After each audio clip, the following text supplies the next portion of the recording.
3년이 되는 해에 바빌로니아의 느부갓네살 왕이 예루살렘으로 쳐들어와서 성을 포위하였다. 주님께서 유다의 여호야김 왕과 하나님의 성전 기물 가운데서 일부를 느부갓네살의 손에 넘겨주셨다. 그는 그것들을 바빌로니아 땅, 자기가 섬기는 신의 신전으로 가지고 가서 그 신의 보물 창고에 넣어두었다.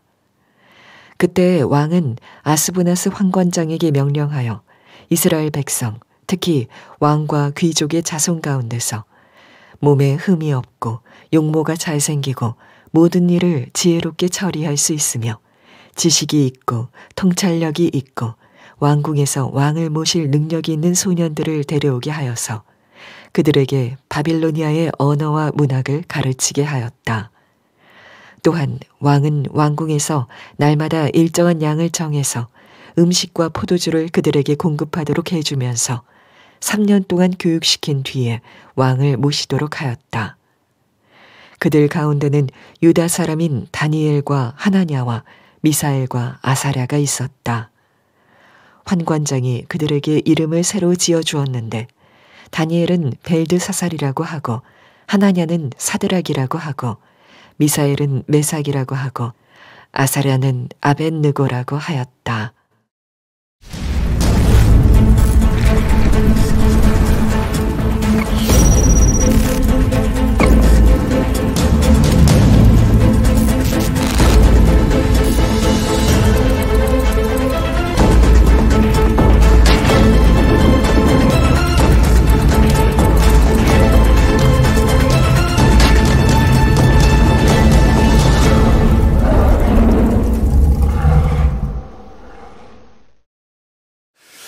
오늘부터 하반기 동안 우리 다니엘서를 살펴보려고 합니다. 바벨론의 다니엘처럼 세속적 도시에서 선교적 소수로 살아가기라는 부제를 가지고 있는데요. 뒤에 강단 배경을 보시면 그런 뜻을 좀 담으려고 좀 했습니다. 세속 도시 안에서 믿는 자들을 붉은색으로 표시를 하고, 잘 보시면 십자가가 숨겨져 있습니다. 한번 찾아보시면, 나중에 한번 찾아보십시오. 나중에 적겠습니다. 이 다니엘서에 여러 가지 주제가 있는데 그 중에 하나가 있다면 어떻게 이 세상에서 세속적인 도시에서 믿음을 지킬 수 있을 것인가, 더 나아가서 지키는 정도가 아니라 어떻게 하면 선교적인 삶을 살아갈 수 있을까, 하나님을 증언할 수 있을까라는 주제가 있습니다. 쉽지가 않죠. 선교는커녕 믿음을 지켜내기가 너무나 어려운 세상 속에 우리가 살고 있기 때문에 그렇습니다. 최근에 한 초등학교 선생님이 돌아가셔서 참으로 한국 사회에 큰 파장을 일으켰죠. 학생 인권 조례 때문에 교권이 약화되었다라는 저항이 강하게 일어나고 있습니다. 2017년에는 영국의 한 수학 선생님이 갑자기 교직에서 물러나게 됩니다.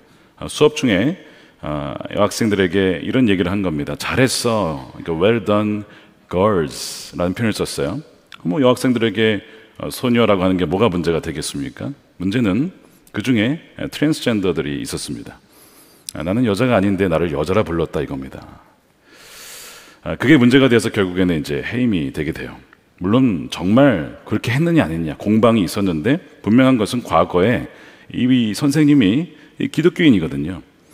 그러니까 자신의 신념을 가지고 동성 결혼에 대한 반대하는 어떤 그 견해를 비췄던 것 같습니다. 더 나아가서 성 정체성이 흔들리는 아이들이 있었어요.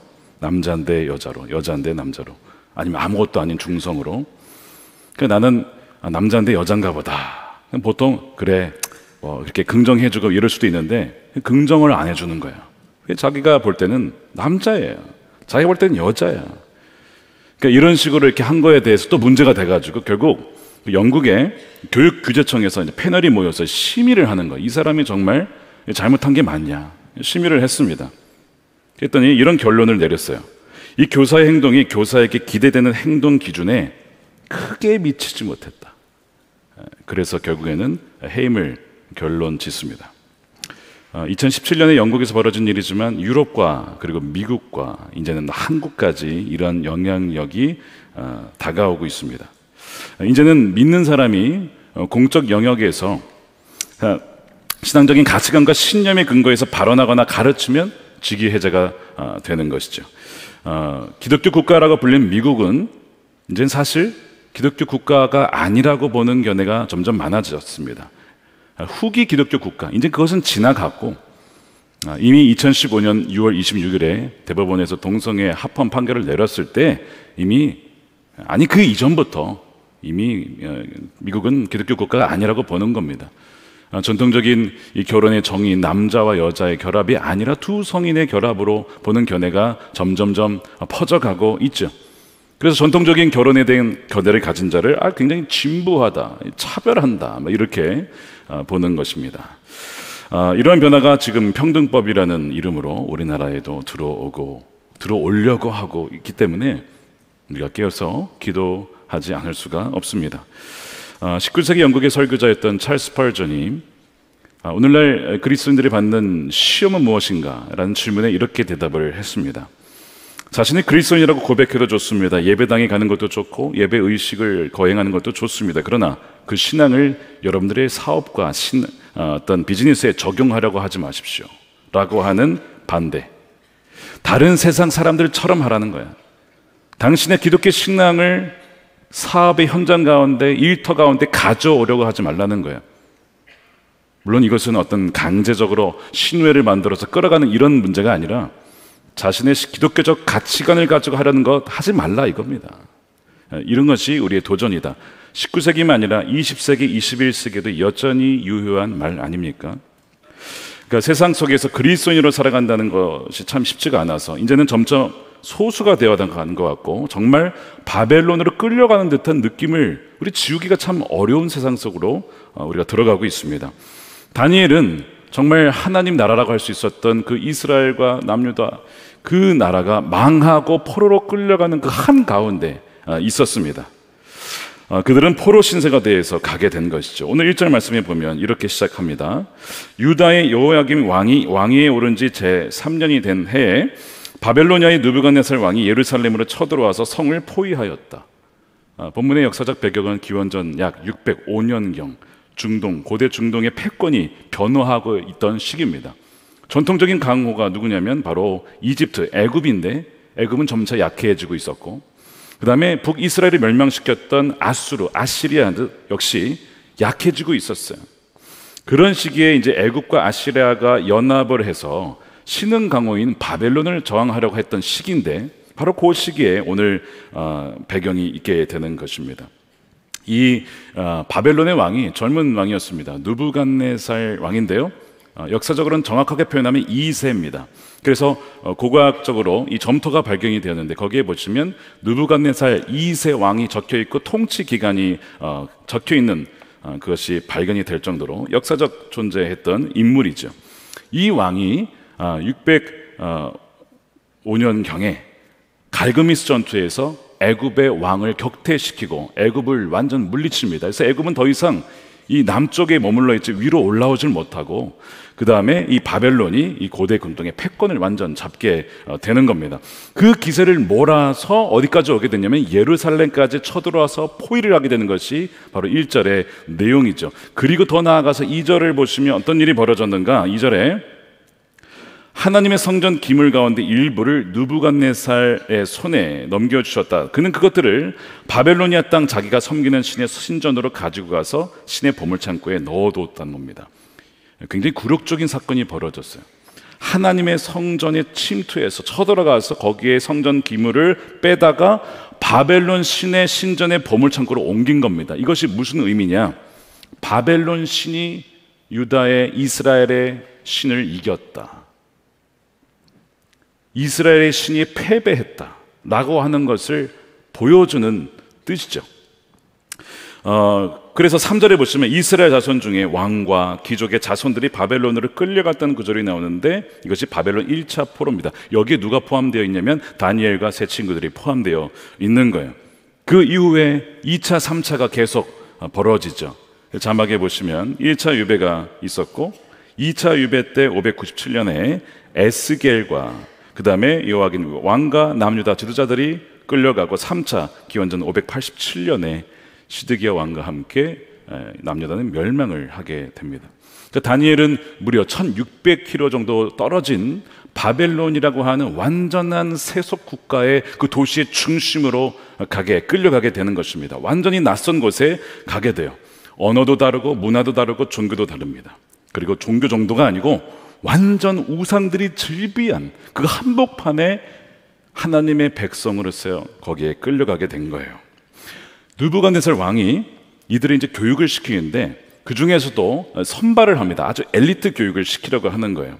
그래서 조건을 거는데 4절에 보면 건강하고 아주 용모가 잘생기고 지혜롭고 지식이 있으며 통찰력이 있는 이들 중에 소년 중에서 뽑아오라고 명령합니다. 그래서 다니엘이 뽑히고 3명의 친구들이 함께 뽑히게 되는 거예요. 자, 이들에게 바벨론식 교육을 시킵니다. 크게 3가지 영역을 이제 명령하는데요. 첫 번째가 언어와 문화를 가르치는 거예요. 바벨론식의 교육을 하는 겁니다. 그래서 수메르어, 아카드어, 전혀 새로운 언어죠. 근데 그 언어 안에는 바로 문화가 담겨 있죠. 역사와 점성학, 수학, 의학, 이방 종교를 가르칩니다. 바벨론에 많은 신들이 있지만 주신을 마르둑이라고 하는데 이 마르둑이 상징하는 동물이 있습니다. 사자 아닙니다. 사자가 아니고 용입니다. 그래서 마르둑과 용은 함께 등장을 하거든요.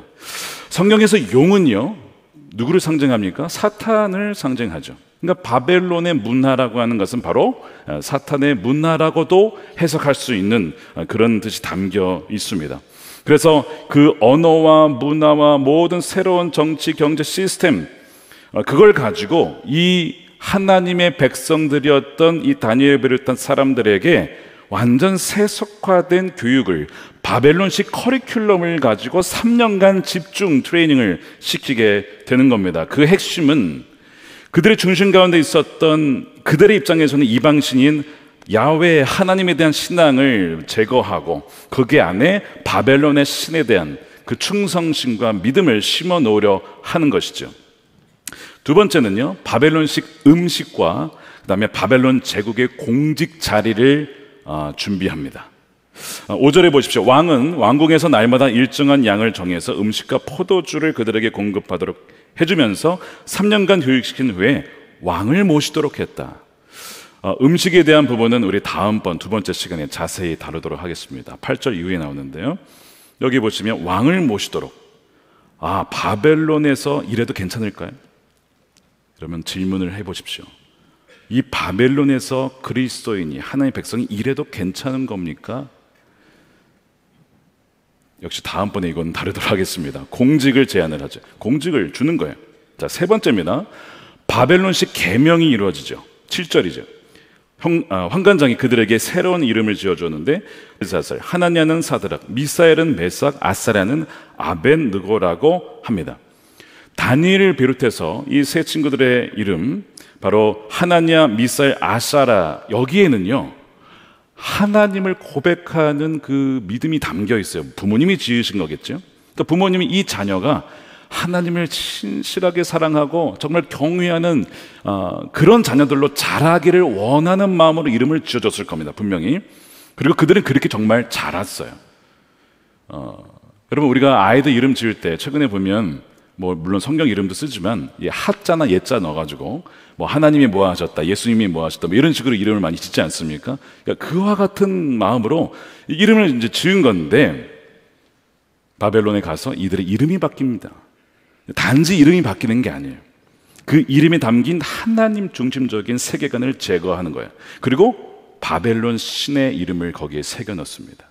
자, 그래서 그들의 신앙의 정체성과 세계관을 완전히 뿌리 뽑고 소위 세뇌를 시키게 되는 것이죠.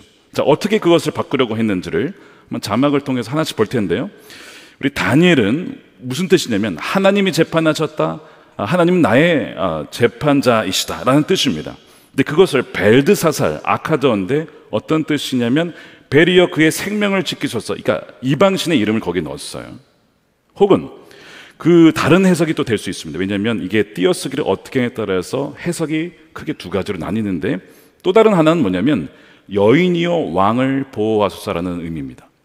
그러니까 그 왕을 모시도록 했기 때문에 이 후자의 가능성도 굉장히 높습니다. 문제는 뭐냐면 여인이요, 레이디라고 하는 의미가 담겨 있다는 것은 다니엘이 남자인데 여성성을 심어주려고 한 거 아니냐.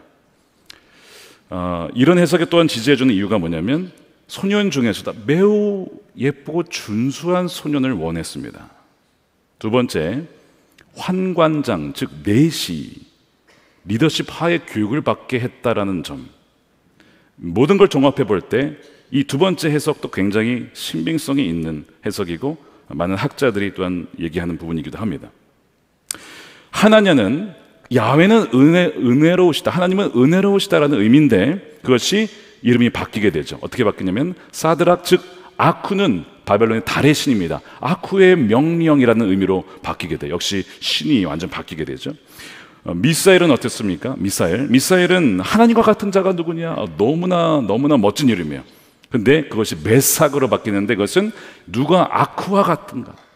누가 바벨론의 달의 신과 같으냐로 바꿔버리는 것이죠. 역시 신앙 정체성을 바꿔버립니다. 그 다음에 마지막으로 네 번째 보십시오. 아사랴, 야훼가 도우셨다. 그런데 그것을 아벤 느고로 바뀝니다. 느고는 마르둑의 아들, 즉 느부갓네살의 다른 표현입니다. 느보의 종. 이제는 너는 바벨론 신의 아들의 종이 되는 거야. 원래 이름은 야훼가 도우시는 그런 아들이었지만 이제는 이방 신의 아들을 돕는 종이다. 너는 이렇게 바꿔버리는 거예요. 여러분, 이름에 이 모든 것이 의미가 그냥 들어간 것이 아니라 아주 의도적으로 담겨 있는 것이죠. 바벨론식 교육을 통해서 그들의 정체성을 송두리째 바꾸려고 하는 시도가 일어나고 있는데 그때만이 아니고 지금도 여전히 이 세상 가운데 벌어지고 있는 일입니다. 누구에게요? 저와 여러분들에게, 또한 우리의 다음 세대들에게. 2019년 1월에 캘리포니아 패밀리라고 하는 사이트에 가니까 캘리포니아 교육부가 유치원부터 고등학교, 우리로 얘기하면 12학년, 고3까지 학생들에게 이 성 정체성에 대한 이 새로운 커리큘럼 지침을 발표를 했습니다. 핵심이 이거예요. 남성과 여성의 생식기관이 다르다는 미신을 없애다. 이거는 완전히 잘못된 것이다. 그게 아니라 너희가 느끼는 성이 너희의 성이다 라고 하는 지침이에요. 믿어지지 않죠. 그러면서 더 이상 이제 7학년 8학년 교육에 보면 더 이상 남편과 아내라는 성별을 구별하는 명칭을 사용하지 말아야 된다. 허스밴드는 남자, 와이프는 아내니까 여자니까 이런 성을 드러내는 거 말고 아무런 성이 느껴지지 않는 파트너로 사용해야 된다. 실제로 파트너란 말을 굉장히 많이 듣게 됩니다. 그래서 이 파트너가 정말 결혼한 파트너를 말하는 건지 그냥 만나는 파트너인지 구별이 되지 않을 정도로, 제가 미국에 있을 때에도 이런 변화가 굉장히 많이 일어났던 것을 경험하고 왔어요. 그러면서 전통적인 기독교에서 가르치는 이 성 정체성에 대한 부분은 이제는 영적 학대다, spiritual abuse라고 하는 거예요. 학대라고 가르치면서 이걸 다 바꿔야 된다는 것이죠. 이것이 21세기 바벨론식 교육 중에 하나가 아니겠습니까? 그래서 이제 전통적인 가정을 무너뜨리고 완전히 새로운 가정을 세운다고는 하지만 사실상 가정을 무너뜨리려고 하는 것이죠. 이것이 또한 한국에 곧 벌어질 수도 있는 상황이라는 걸 아셔야 됩니다. 이 바벨론식 엘리트 교육에 이것을 종합해 보면, 종교적으로 보면 하나님은 없다라고 가르치고, 그리고 하나님 없다라고 가르치는 걸 넘어서서 이방신을 섬기라고 하죠. 사회적으로 보면 인간의 업적과 성취를 통해서 너의 정체성을 찾아라. 그게 아니라 사실은 하나님은 너희는 내 안에서만 정체성을 찾을 수 있다라고 말씀하시잖아요. 정서적으로 보면 타고난 성별이 아니라 너의 성향이 너다. 그러니까 기존에 진부했던 그 가르침 기구려 하지 말아라. 너가 선택하는 거야. 그런데 성경은 남자와 여자를, 우리를 아름답게 지으셨다라고, 하나님의 형상대로 지으셨다라고, 나의 작품이라고 말씀을 하십니다. 그러니까 이 세대가 지금 바벨론의 아주 거센 지금 이 물결 가운데 우리가 있다는 것을 여러분 아셔야 돼요. 질문은요, 어떻게 하나님이 살아계시다면 이런 일이 벌어질 수 있을까? 하나님이 살아계시다면, 진정 왕이시라면 하나님의 백성들이, 그리스도인들이 이와 같은 세상에 살도록 그저 내버려 두실 수가 있냐라고 하는 이 질문을 우리는 하지 않을 수가 없습니다. 당시 유대인들도 이것이 의문이었어요. 하나님을 섬기고 하나님의 성전에 있는 유다가 망할 수 있느냐? 하나님을 섬기고 예배하면 세상에서 이렇게 막 몰락하고 뭔가 이렇게 소수가 되어간 것이 아니라 다수가 되고 뭔가 형통해야 되는 거 아니냐라는 질문을 갖게 된 것이죠. 우리가 보통 하나님께 영광을 올린다고 했을 때 뭔가 하여튼 잘 돼야 돼. 그리고 이 모든 것 하나님이 하셨습니다 라고 할 때 하나님이 영광 받으시지 않겠습니까? 여러분, 그것도 물론 맞습니다. 그런데 그 반대인 경우에 여전히 여러분이 하나님이 하셨습니다라고 고백하실 수 있겠습니까? 그 이상하죠. 세상에서 성공한 것도 아니고 세상에서 알아주는 것도 아니고 소수로 막 찌그러져서 사는 그 모습을 가지고 하나님이 하셨습니다 여러분 할 수가 있겠냐고요. 보편적으로는 그렇게 하지 못하죠. 그런데 오늘 말씀을 읽어보니까요, 바벨론으로 끌려갔다, 망했다라고 하는 이 말씀을 얘기를 하면서 뭐라고 하냐면 하나님이 하셨습니다라고 하는 거예요. 너무 이상하지 않습니까? 2절 보세요. 우리 함께 이 앞구절만 읽어보겠습니다. 시작. 주님께서 유다의 여호야김 왕과 하나님의 성전 기물 가운데서 일부를 느부갓네살의 손에 넘겨주셨다. 누가 넘겨주셨다고요? 주님께서 넘겨주셨다. 주님께서 하셨습니다. 이상하죠, 여러분? 이게 무슨 주님께 하신 게 말이 됩니까? 하나님의 백성들이 끌려가고 포로로 끌려가고 세상 속에서 소수로 살아가게 된 이 상황이 어떻게 주님께서 하신 것이라고 할 수가 있느냐는 거예요. 그런데 2절에 이 주님께서 넘겨주셨다는 말은 어떤 의미가 담겨 있냐면, 그거는 바벨론의 군대가 너무 강해서, 느부갓네살 왕이 너무 강력해서 그렇게 된 것이 아니라는 의미가 담겨 있어요. 그것이 아니고 이 모든 것이 하나님의 전적인 뜻 가운데 있으며 주권 가운데 일어난 일이라는 고백이 담겨 있습니다. 사실 유다가 멸망을 100년 전부터 하나님의 신실한 주의 선지자들을 통해서 계속 말씀을 하셨어요. 너희가 이렇게 가면 너희가 멸망할 거야. 이렇게 가면 안 돼. 이사야를 통해서, 예레미야를 통해서 계속 증언했지만 귀담아 듣는 사람들은 거의 없었습니다. 그들의 메시지는 묻혀졌고 그들은 죽임을 당했습니다. 하나님은 계속 기다려줬어요. 그들이 돌이키기를, 그들이 회개하기를, 우상 숭배에서 돌아오기를 100년을 이상을, 아니 그 이상을 기다려 오셨지만 귀 기울여 듣는 이를 찾아보기가 어려운 거죠. 예레미야가 이런 얘기를 했습니다. 32장 35절에 그들은 자기들의 아들, 딸들을 불태워 몰렉에게 제물로 바치려고 흰놈의 아들 골짜기에 바알의 산당을 쌓아 놓았는데 나는 절대로 유다 백성을 죄악에 빠뜨리는 이 역겨운 일은 명하지도 않았고 상상조차 해본 적이 없다. 예레미야 선지자가 경고하는데 하나님의 백성들이 우상을 숭배하더라는 거예요. 자녀들을 바쳐서, 어떻게 자녀들을 바칩니까? 뭔가 더 좋은 것이 있다는 거예요. 자녀들을 바쳐서 우리가 뭔가 얻으려고 하는 것이 혹시 있지 않습니까? 자녀들을 앞세워서 뭔가 우리가 명예나 권력이나 인기나 뭔가를 얻으려고 하는 것은 아닐까? 똑같이 우리도 자녀들을 몰렉에게 바치고 있는 것은 아닐까? 이뿐이 아닙니다. 하나님의 백성들이 가난한 자들을 얼마나 무시했는지, 공정한 재판을 하지 않았고 그들을 돌보지 않았어요. 예레미야 5장 28절입니다. 28절에 그들은 악한 짓은 어느 것 하나 못하는 것이 없고 악한 짓은 너무 잘하는 거예요. 자기들의 일성만 채우며 살을 찌우는 거죠. 고아의 억울한 사정을 정말 공정하게 재판하는 판사가 없어요. 변호사가 없어요. 가난한 사람들의 권리를 지켜주는 공정한 판결도 하지 않는다. 이런 일들을 내가 벌하지 않을 수 있느냐? 나 주의 말이다. 이러한 백성에게 내가 보복하지 않을 수 있겠느냐? 그러면서 그들의 죄로 말미암아 결국 유다가 포로로 끌려가는 것이라고 예레미야 애가에서 그가 눈물을 흘리면서 얘기를 하죠. 1장 5절 우리 함께 읽겠습니다. 시작. 대적들이 우두머리가 되고 원수들이 번영한다. 허물이 많다고 주님께서 그에게 고통을 주셨다. 아이들마저 원수들이 보는 앞에서 사로잡혀 끌려갔다. 왜 이렇게 안 믿는 사람이 다 리더 자리에 있고 공직 높은 곳에 있습니까? 이게 그 얘기잖아요. 지금 원수들이 우리 어떻게 더 잘 될 수가 있죠? 더 번성할 수 있죠? 번영할 수 있죠? 이유가 뭐라고요? 신실한 하나님 백성들이 없었고 그들이 하나님을 배신했고 우상을 따라갔기 때문에 하나님이 그렇게 만드셨다. 이것이 다니엘서 서문에서 얘기하고 있는 부분입니다. 우리가 다른 것 탓할 것이 아니라 왜 세상이 점점 악해져 가는가, 세속화되어 가는가, 다른 것 탓할 것이 아니라 우리가 하나님께 신실하지 못했구나, 우리가 하나님을 사랑하지 못하고 다른 것을 더 사랑하고 우상을 숭배하고 쾌락을 숭배하고 돈을 숭배하고, 돈은 이용해야 되고 사용해야 될 것을 그를 숭배하고 있으니 하나님께서 넘겨주셨다는 거예요. 그 말씀을 해요. 그렇다면 우리의 반응이 뭐여야 되느냐? 여러분, 회개라고 하는 겁니다. 바벨론과 같은 세속 도시에서 살아가는 우리들에게 1차적으로 요구되는 것은 회개예요. 우리 안의 우상들을 파괴시켜야 된다. 주님, 우리의 죄악 때문입니다. 다른 누구 때문이 아니라, 다른 누구 탓할 것이 아니라 우리가 주님께 신실하지 못해서 그런 것이었습니다. 우리의 죄 때문입니다.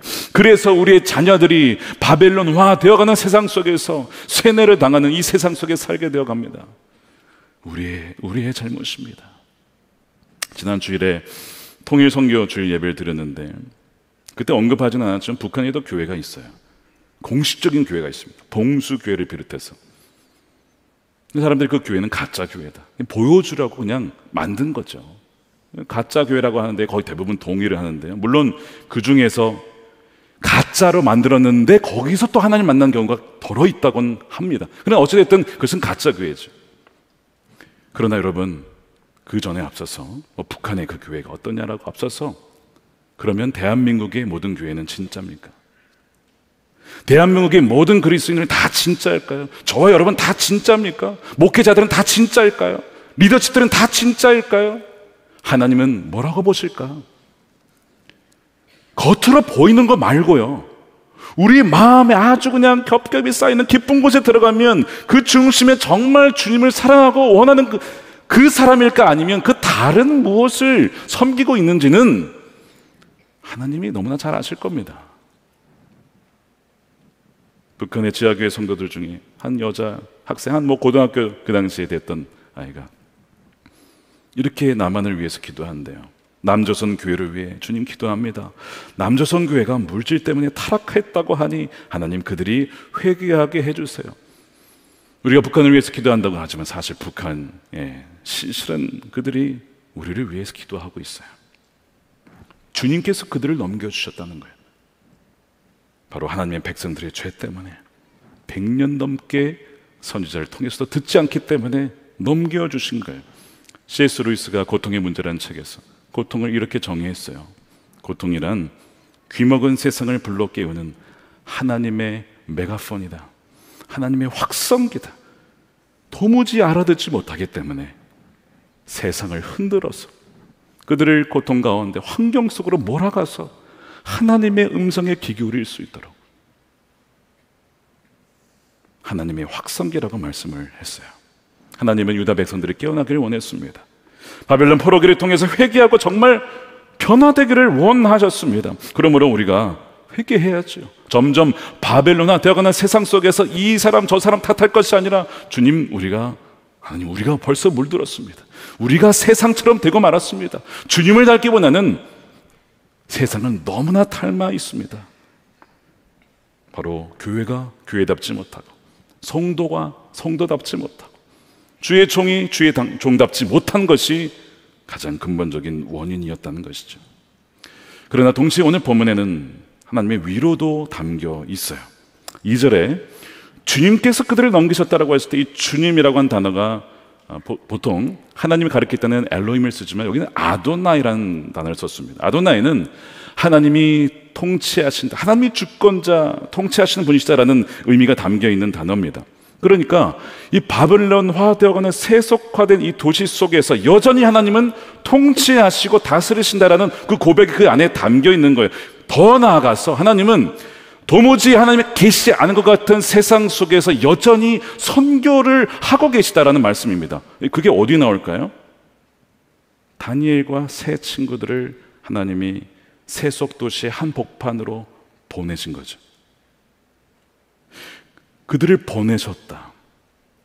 바로 선교사라는 어떤 타이틀은 없었지만 사실상 그곳에서 그들의 신앙을 전혀 하나님을 알지 못하는 완전 이방 세계와 세속적인 그 한복판에서 누가 참된 신인지, 누가 참된 왕이신지를 증언하도록 그들을 하나님이 보내신 거예요. 라이프 윈터라고 하는 선교학자가 선교 모델을 아주 간단하게 두 가지로 정리했습니다.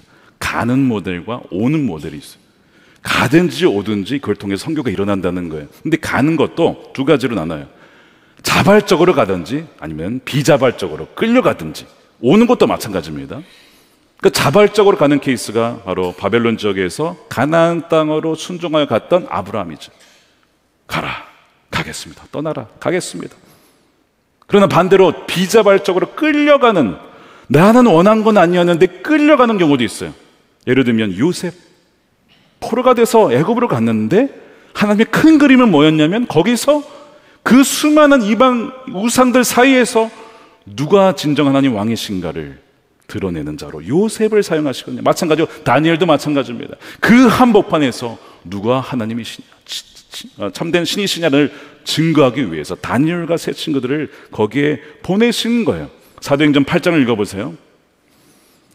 신실한 믿는 이들이 예루살렘에 모여 있었어요.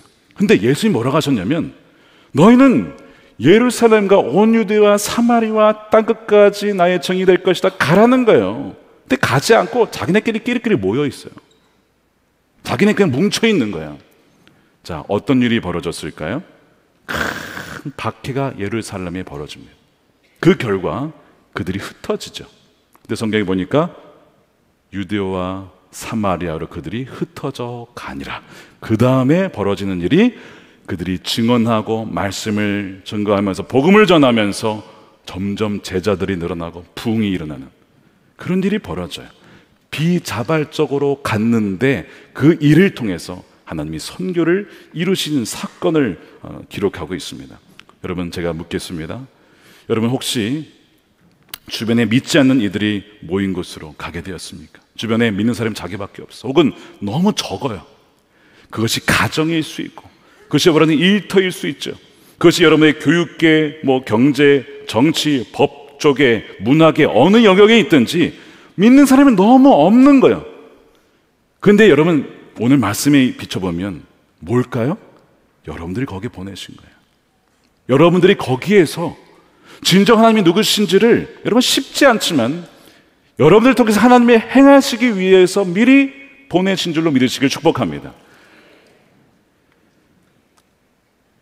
선교적으로 살기 위해서 살아내라고 우리를 보내셨는데 여러분 우리 힘으로 이것을 못하죠.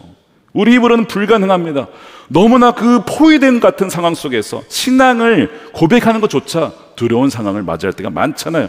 우리 힘으로 할 수 없는데 그러나 오늘 말씀에 아도나이 여전히 그 모든 상황을 통치하신 분이 주님이시기 때문에 여러분 가능한 것입니다. 여러분 안에 누가 계십니까? 성령이 계시잖아요. 성령이 계시기 때문에 가능한 것입니다. 그 말씀을 하고 있는 거예요. 다니엘서의 핵심 주제는 사실은 이겁니다.